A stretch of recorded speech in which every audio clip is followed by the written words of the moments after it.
तो आज हम समझ रहे हैं कि रैशनल नंबर क्या होता है। ठीक है guys, concept is everything. Concept रखना बहुत जरूरी है गाइस। तो रैशनल नंबर वो नंबर है कि जो कि बट्टे के रूप में होता है, ठीक है, या किसी फ्रैक्शन के रूप में होता है गाइस, ठीक है।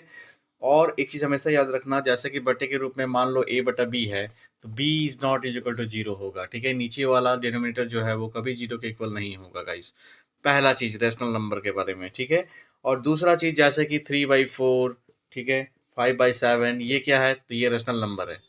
लेकिन अगर हम ये लिखेंगे कि 10/0, तो ये रैशनल नंबर नहीं हुआ। क्यों? कभी भी नीचे का वैल्यू जीरो नहीं, हाँ ऊपर का वैल्यू जीरो हो सकता है बट नीचे का नहीं हो सकता है। तो रेशनल नंबर का ये पहचान होता है गाइस, ठीक है।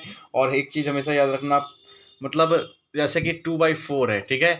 इसको हम अगर 4 से 2 को डिवाइड देंगे तो क्या होगा, पॉइंट के बाद यहाँ जीरो देंगे तो 5 बार में कटेगा। तो पॉइंट के बाद कट जाता है, ठीक है, ये कट गया।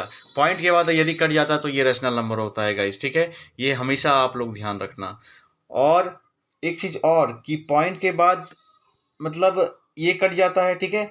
जरूरी नहीं है कि सारे रेशनल नंबर कट जाते हैं, अगर वो नहीं कटेगा तो रिपीट हो जाता है। जैसे मैं एक एग्जांपल देता हूँ, जैसे कि 1/3, ठीक है। तो 3 से 1 को डिवाइड दीजिए, तो पॉइंट के बाद यहाँ पे जीरो बैठेगा, यहाँ पे 3 बार में 9 आएगा, फिर 1 उतरेगा, फिर जीरो बैठेगा, फिर 3 बार में 9 आएगा। तो देखिए पॉइंट के बाद रिपीटिंग हो रहा है।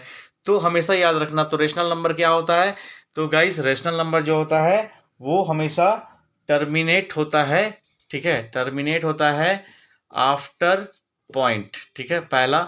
और रिपीटिंग होता है, रिपीटिंग, ठीक है, रिपीटिंग होता है हमेशा, ठीक है। तो ये दो बातें हमेशा याद रखना आप।